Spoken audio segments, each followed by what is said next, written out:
Welcome to the Man Cave Podcast with Dan Casper.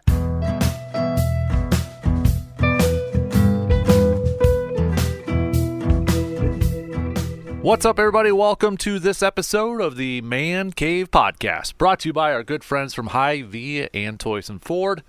Dan Casper here with you as always. Coming up on this episode of the podcast, our good buddy Justus Cleveland is going to be hopping back on. And initially, we're talking about, we begin the conversation talking about the new Packers defensive coordinator because I haven't gotten Justus's thoughts on it.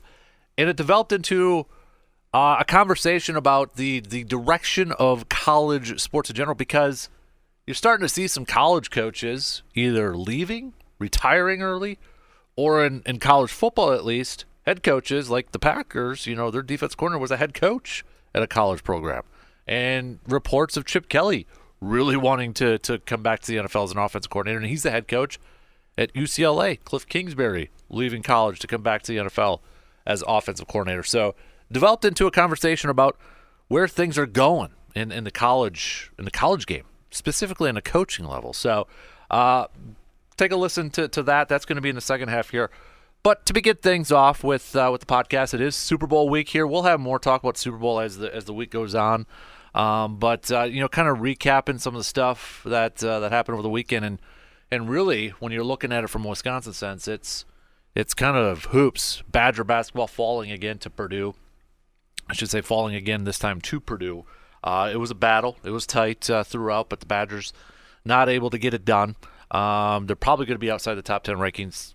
We're recording this podcast, and you know what? It's the new rankings are going to be posted out there as soon as we upload this podcast. But we're about 9 games, I believe it is, left in the regular season here for the Badgers. College basketball overall, Marquette's going to be moving up in the rankings here too. They just beat Georgetown, dominated Georgetown. But college basketball overall, I think, it's going to set up for a very interesting tournament in a little over a month from now. And I really feel like we're going to see more upsets this year because I think there's some solid parity in college basketball. When you look at the rankings, UConn's going to be at number 1, and I think the majority right now, if the brackets were released today, the majority of people are going to pick UConn to win. Purdue probably right there too. But after that, who's going to be next? I mean, North Carolina just lost. They were the 3 team. Arizona was so hot at the beginning of the year. They've kind of tumbled down here. I think it's going to be a crazy March Madness. And I can't wait for it. I know my bracket's going to suck, probably like a lot of people's brackets out there, but I'm going to love seeing, I think there's going to be a lot of close games, and I think there's going to be a lot of upsets coming up here. College basketball has just been weird this year, weird in a good way, because it seems like every week, whenever we've gotten the new rankings, some teams in the top 5s have lost to an unranked team or lost games, and they're going to drop down in the rankings. So it's going to be nuts. And I think, especially in the Big Ten Conference, when you look at, it was at the field of 68. I thought I had a great comment about the Big Ten. It's Purdue, then there's a gap, then it's Wisconsin, Illinois, then there's a bigger gap with all the rest of the teams there. When you look at the Big Ten Conference standings, it's Purdue in first place, Illinois and Wisconsin are tied.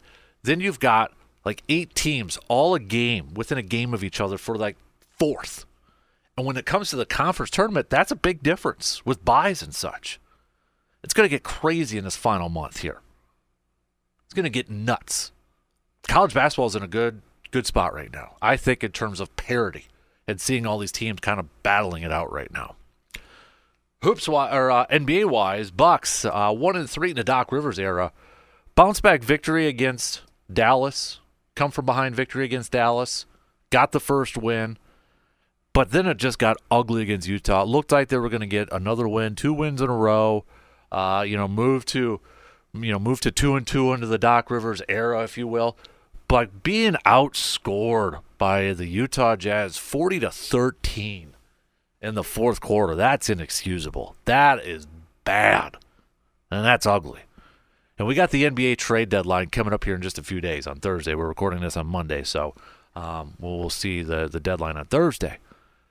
And again, a lot of speculation, a lot of banter, thoughts. Are the Bucks going to make a move? And really, when you look at it from money-wise, from salary cap, soft salary cap, luxury taxes, and to just the overall assets that they have to trade, it's slim for the Bucks. If the Bucks want to make a move, they've got to move on from one of these three players, maybe all those players, or maybe a couple of them. But the big three is going to be Bobby Portis, Pat Connaughton, Marjon Beauchamp. Some packages, depending on who you want, you might have to include all three in there for one player, plus some draft picks. You might, depending on a couple other players, you might be able to move on from one of those to get a guy in return. But, the bigger the move you make, the more you're going to have to give up. And if you make a big move, that kind of really shortens your bench. I'm kind of using Murray from Atlanta for an example. If you have to include all those three to get him, your bench takes a hit. Beasley probably moves to the bench, and then it's Jay Crowder and Beasley as your top two off the bench. For what it's worth, Doc Rivers so far hasn't used a ton from his bench. But do you really want to have a short bench at this point in time and then get into the postseason and maybe kind of grinding it throughout there? I don't know. This is a tough position to be in. I still think the Bucks make a move. I don't think it's going to be a big move like for Murray from Atlanta. Don't be shocked. Don't be surprised if they do move on from Bobby Portis to bring in some more defensive help on the perimeter. But I think this is a move. I do think the Bucks are going to make some sort of move before Thursday's deadline. John Horst and the front office for the Bucks have shown that if there is a move to be made, or if there's a possibility of a move to be made, they've made those moves, and they've shown to be aggressive. They've shown the willingness to try to change things up for the better of the team. And I think they're going to do that. At what level? And I don't think they're going to move on from both Pat and Portis. One of those guys I think is going to be on the move. Just don't know which one right now. If it were me personally, I would rather keep Bobby and then probably move on from Pat. If you can get something in return, a defensive player, a perimeter defensive player out on the wing, defensive wing over there to help improve that. I think you got enough offense. Got to get better defensively. And the thing is, too, is you're still kind of in the reset mode with Doc Rivers in. You're only 4 games in, and he's trying to incorporate what he wants to do, but mixing it in with what they're doing instead of, just straight up, hey, stop doing this, we're going to do this. That'd be a worse mess. They're still kind of getting to know each other here. It's a process. But right now, when you look at that Eastern Conference, it's the Celtics. Cleveland's red hot. Philadelphia's probably taking a hit now because of Joel Embiid getting hurt. You got the Knicks who are playing really well. You don't want to fall too far down in the standings. It's tough. But I do think the Bucks will make a move before Thursday's deadline. All right, tell you what, let's take a quick break, and we'll bring in our good buddy Justus Cleveland after these quick words. Are you thinking of taking a spring break trip this year? Or maybe you're already eyeing up that summer vacation, but you're not quite sure if you have the proper transportation for those road trips. Hey, that's where Toyson Ford can help you. Toyson Ford has a wide selection of new and used vehicles for you to check out. And at Toyson Ford, they treat you like an honored guest. They will work with you on financing no matter what your budget may be. So if you're looking for that new vehicle this year, head to Toyson Ford, located at 1000 Chippewa Crossing Boulevard in Chippewa Falls. We are always looking to save a little money in our pockets, but we still need our essentials like our grocery items. So how do you save money while also getting what you need for your family? Hy-Vee Perks. If you shop at Hy-Vee, you're already getting a great deal on quality items throughout the store. But now you can save more money with Hy-Vee Perks on different items each week. Saving some money is easy if you shop at Hy-Vee in Eau Claire. So take advantage of these awesome deals and sales and stop on over at Hy-Vee in Eau Claire today. So the last time we talked, JC, Packers didn't have a defensive coordinator. They now have a defensive coordinator. And I don't know what you've seen or what you've heard, but it was like initially the reaction was like, who? Right. But then it felt like after people started to kind of look it up and started to hear some stuff, it's like, I actually kind of like this one now. It was like almost like a stages of grieving a little bit. It's like, no, that's just dumb. Why would you bring somebody from college when you had this? And okay, then you start hearing a little bit more. And it felt like, at least when we were talking with people the day after, it's like they started to hear words like aggressive, and they started to hear words like he plays press man coverage. And that's like a lot of stuff that Packer fans have been wanting to hear. What are your thoughts on the hire of the Hafley era over in Green Bay as defensive coordinator? I think a lot of people were just like, who, when you first get that? Because obviously a lot of people wanted a big name. Yep. But the people wanted one name in particular that they've wanted for a long time. And I haven't heard his name at all mentioned this year, which makes you wonder. He's probably not interested in doing that right now. Yep. So, yeah, Jim Leonard, if you're out there, if you needed to not Bill Belichick. Yeah. Well, you laugh, and I had more than a few people talk to me like, what about Bill Belichick? I'm like, the guy's had the most power in the NFL. Yeah. He's not coming to Green Bay to be a coordinator. I think he'd be more likely to go coach Harvard or a high school team than go be a defensive coordinator in the NFL. I think those days passed 30 years ago. Yep. So, that wasn't going to happen. But you end up getting a guy. I think you look at it, it's actually a huge thing to think about. They took a guy who was a head coach for, I would say, a major or university. I mean, it's a D1 university and one that has a good reputation, and took him to become their coordinator. I think that's a huge grab. Yeah. If the guy's trusted to be in charge of a program like that, I think him coming back to the NFL to be a defensive coordinator is a great grab for Green Bay, and he checked all the boxes that they were looking for. And just watching some of the the footage of Boston College, and they seemed very aggressive. A team that knew how to get takeaways, right? Which is something I think the Packers have kind of struggled. It's been a while. I feel like it's been, there were years where they were one of the top takeaway teams. This last few years, it's kind of been a struggle there. And I think that, honestly, for Joe Barry might have been the end, the demise for him, because that's one of the few things that they actually were not very good at. Right. They're middle of the road in most of the things with him, but takeaways always seem to be a struggle. So, I think it's a good grab for Green Bay. I agree. You brought up the college thing, and now that was kind of the first. I don't know but you started to hear more talk about this might be a thing now where college coaches are looking to get to the league. And I know after that was announced, you heard some quotes about coaches saying they're trying just to get to the league, talking the NFL, and the change in landscape of college football right now. I mean, Chip Kelly just seems desperate to leave his head coaching job at UCLA to get an offensive coordinator job in the NFL. We got Kingsbury that's back in the NFL now, leaving USC to go to Washington. Let the Caleb Williams rumor spark now. Yeah. But I mean, you're here, and then you've got guys who are retiring, not just in football, but we've seen guys in basketball retiring. I mean, Jay Wright from Villanova, still I would consider a younger coach out there. But I mean, the change in college sports with the NIL and the transfer portal. Great for the athletes, but is it going to have a negative effect, you think, on having quality coaches at the college level? Or does it open up opportunities for other coaches? I think it's going to kind of be a mixture of that, because I think you're wearing so many hats now as a college coach that, at least in the NFL, that stuff's compartment. Everybody has their lane that they're in for those. You have your GM, you have that. I think it's a little different in college because it's a different landscape right now, that they're almost having to manage the free agent stream with the transfer portal, but do that all as a coach and go out and recruit. So you wear so many different hats.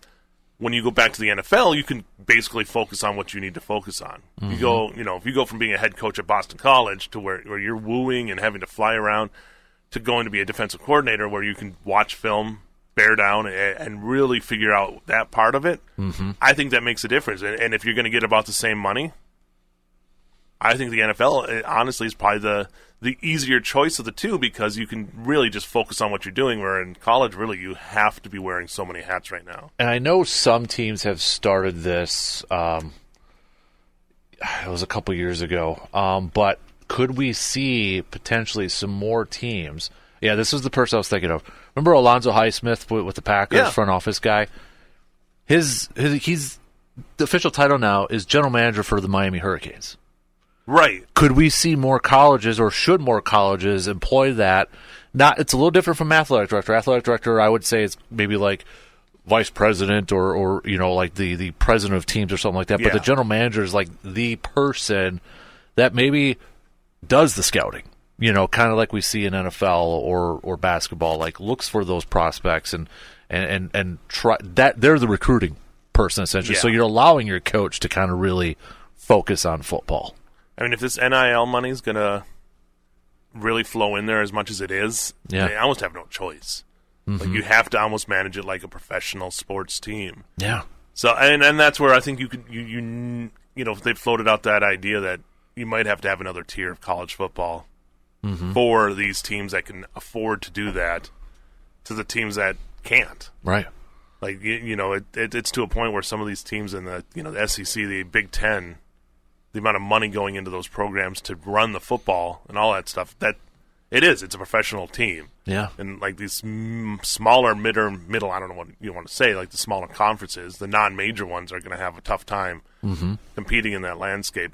I don't know, college football is I'm not saying it's broken, but they got to figure out, they got to streamline this somehow, or it's just going to end up being the Wild West. And I think you are going to have coaches.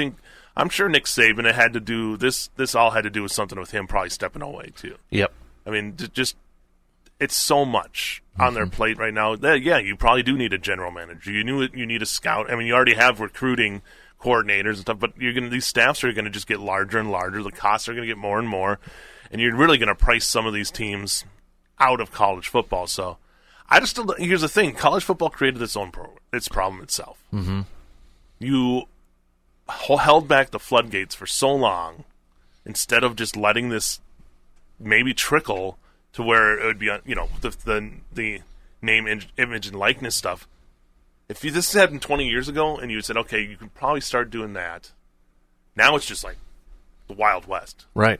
Because there's just no plan. Mm-hmm. So, I don't know. They got to figure something out, or it's going to, I don't know. Like I said, you're going to have teams not being able to afford to play D1 football anymore.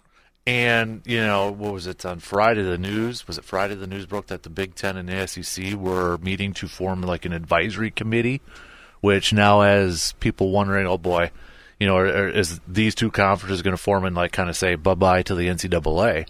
You know, sort of, I mean, that could be the future of college athletics, you know, influenced that way too, with those two conferences who have been just collecting, you know, new universities, like you have a card collection, you know, Big Ten expanding and all that. So now you kind of wonder, oh boy, could the NCAA's got to be a little bit nervous, I would think, too. Well, I think the NCAA knows that they don't hold the ultimate power anymore. Mm-hmm. It's these conferences right now, these big power conferences, hold the cards more than the NCAA does. So, yeah, I mean, they should be nervous because they got a mess that they got to figure out how to do it. And I don't know what the answer is. Yeah.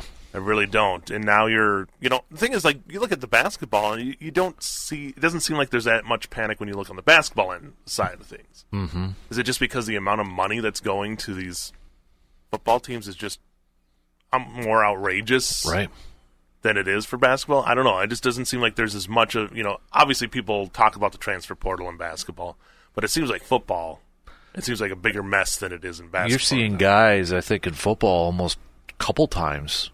Yeah, entering the transfer portal. And I think you do in basketball. I'm not going to lie. I'm not trying to sugarcoat and say basketball's perfect. No, by no means you've seen guys that have 3 or 4 schools. Mm-hmm.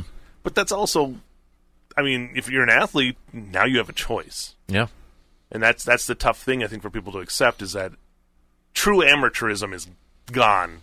Yes. Pretty much in the world of sports at this point. For football doesn't matter. You're not going to, there's no Olympic for there is now flag football. Yes, yep. I don't want to discount that, but yeah. By the way, they have a job opening for that, the VP of flag football through the NFL. I might apply. There you go. Hey, you got experience. You've managed some flag football. I did. In your day. Did some triple reverses and all that. Yeah, exactly. But yeah, I think it's really, the money's the big thing, but the money's in everything in sports now. Mm-hmm. You can't talk about a sport without throwing the money issue in. Yep. Because that's just the world we live in now. And I'm saying it's for better or worse. Yep. Money is the one thing that's talking the most in sports. Go to the PGA Tour. The amount of $6 billion invested by them, not even from the PIF, just from, just so they can compete and then get that negotiate. If it's just for negotiation platform, that's huge. Yep. Obviously, the NFL is the money-making machine that just keeps churning out billions. They got their own printing machine over there. Yeah. It's some people can say, well, the NBA's down, because they got beat by an Iowa game or something like that. Yeah. NBA's doing fine. Look at those crowds. Yeah. Now, if you're a team that's struggling, maybe you're not getting those crowds. But the NBA is going to be fine. Mm-hmm.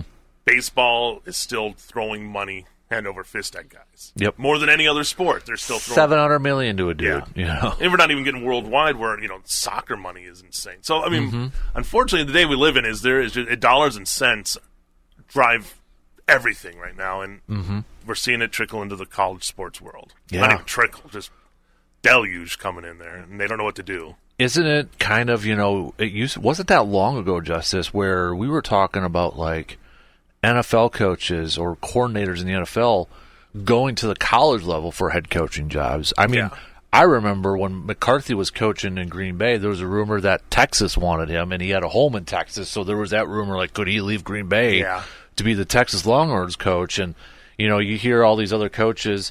I mean, now you kind of wonder, would there ever be another Nick Saban that would leave the Dolphins to go back to college? That's with how much college has changed with that. Well, it was always the pureness. Yeah. That's, college, you go back, that's the pure football. You don't have the business aspect involved. Well, right.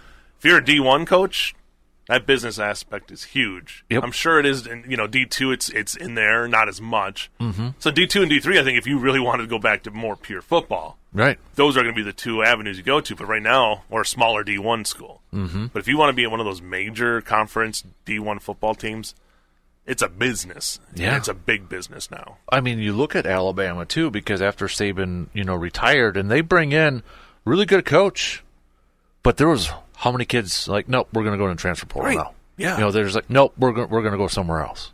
I think the limit's probably going to have to be put in there for how many transfers. I know they're working on that. Yep. And I just don't know. Because it used to be there's no waiting period anymore. Right. That was always a big thing. Like you transferred, then you had to wait maybe either a year or maybe half a. Sometimes you'd get that semester where a guy could come in, right, and start. Now there's nothing. So it really is like, how do you navigate? How do you put? Even if you try to limit, that's the thing. Lawsuits are going to happen. Yes. And I think that's the problem with the NCAA is looking at. It's like anything we try to do, it's going to result in a court case, in a long court case. So they want to do it without having to spend more money on litigation. Yep. But I think it's going to come down to just finding a way to, you're going to have to. Remember, was it 10 years ago when Bo Ryan, who was that player? He wouldn't let him out of the... Oh, I know who Was it Bohannon? Or was it not Bohannon? No. It might have been Bohannon. Was it? But you remember, and he just got... got... I know who it is, and I can't think of his name. But no. Yeah. He just got ridiculed all over the place. Because he wouldn't let him go to Iowa. Yeah. I remember listening to, I think he was on ESPN Radio, and like Trey Wingo or someone was just going after him, for that. Now you kind of wonder, do a lot of people wish it would go back to that? The restrictions part of it. Yeah, I mean, I'm sure the coaches do. Yeah. Because then it would just, guys wouldn't be able to just do it. Yeah. But, it wasn't Bohannon. No. I can see him, too. He was a really skinny, talented player. I'm bringing it up here. See who can get it first. Utah. Yep. Yep. I really wanted to get that one before you did. Slow Monday morning. It's like playing Jeopardy where you know the answer. I Googled it, so I cheated. So I'll have those days in Jeopardy where I should know this answer, and then as soon as they say it, I'm like, why didn't that come to my head? It's like, didn't have enough coffee in the morning. But, I wonder what college sports is going to look like in the next few years. I don't know. They have to find a way to get a handle on it. Yeah, because, you hear players like, NIL, now players will stay longer, but now it's like the opposite effect. Coaches might be looking to leave quicker. Yeah. And maybe taking lesser jobs. I don't know. I mean, the word that comes, the phrase that comes to mind is happy medium. Yeah. You got to find a happy medium where you can balance, and I know that's what they're looking for in every sport and every level. But football, I don't think football's still making a ton of money. Yeah. We can't sit out there and say college football isn't making money because people are still watching those big matchups, and it's just, you got to think of Jim Harbaugh. Guy wins a national title. First thing everybody's thinking of is he's going back to the end. Right. And you were thinking about that before. Now, granted, there's other circumstances with Michigan that might have led him to leave too. But as soon as a guy now gets to that point, it's not, is he going to stay forever? It's when is he leaving to the NFL? And that's not good for college football either. Well, and it's kind of maybe like the level, like the universities at the level of a Boston College. Because I feel like, I could be wrong, but I feel like a lot of the major ones, like I don't see Luke Fickell leaving his job to be a defensive coordinator in the NFL. Right. I could be completely wrong, but that's the feeling I don't get. But it's those other universities like a Boston College, a North Carolina or whatever, those head coaches, would they be like, hey, I know I'm not going to win a national championship here anyways. Do you just like go to the NFL then so you can focus on being a coordinator? Well, I think it's the guys who fit in college are the guys who almost are salesmen by nature. Mm-hmm. You know, I look at Luke Fickell, and he kind of almost embraces the chance to go out there. And I think PJ Fleck's another one. Yep. With the Gophers. These guys are charismatic and really can go and talk. The day, like, you don't see the day and age of the coach who's just coach and doesn't think, it's center lane is just completely football. I don't know if you can do that in college football anymore. And do you think that was the downfall of Paul Chryst almost a little bit? Because you heard a lot of the recruiting suffered a little bit, where it was just because, and I know it's speculation, but it's like, I don't want to have to go do all this and, try it in transfer portal. I mean, I got to imagine it wears on a lot of those coaches. Yeah, and I think Paul Chryst, incredibly nice guy. Mm-hmm. Not the most charismatic, but I mean, you listen to his, he's a funny guy, but I don't know what, if you're recruits, you're looking for the bells and whistles now. Yeah. And it's almost, that's what you have to be if you're a head coach. Mm-hmm. It's not, the old school, like a Bill Belichick for a college. I don't know if that can exist anymore in this day and age of college football. I would love if he would go coach at Fordham. Yeah. Something like that, for Navy. I mean, that's the thing. If you're going to do it like that, you're going to have to go to a smaller school. Yeah. Because if you're in a power conference, they're expecting returns. And that's the other thing. Be a head coach in college and get 2 years that you're done. Yeah. Now, it's the same in the pros. Right. But in college, it used to at least get a little longer of a chance to do something. Those buyouts don't matter anymore. No. I mean, the Jimbo Fisher one kind of just took care of all that. I mean, if there's a university willing to buy out the rest of his contract, it's like, oh, okay, what's stopping everybody else? Right, and from it's that? not even like the school as much as like if you have a booster who says, hey, I'm willing to pitch in this money to get rid of this guy and put in somebody else that I like, they're going to do it. Yep. So it's to navigate that world in college football, it's crazy, and I don't know how. Yeah. There's got to be there's no map. Yeah. So until there's a map, it's going to be kind of the Wild West out there. I was just going to say Wild West, and you said it perfectly. There, you beat me on something. So. Hey. All right, that's going to do it for us on this episode of the Man Cave Podcast. Again, brought to you by our good friends from Hy-Vee and Toyson Ford. As always, big thanks for tuning in, and a big thanks for all of you who have been listening lately, and all of you who have been rating and reviewing the podcast. If you could take a few seconds, if you haven't done so yet, like on Spotify and Apple, to give us a 5-star rating and a positive review so others can find the podcast. Until next time, I'm Dan Casper, and I will talk to you on the next episode of the Man Cave Podcast.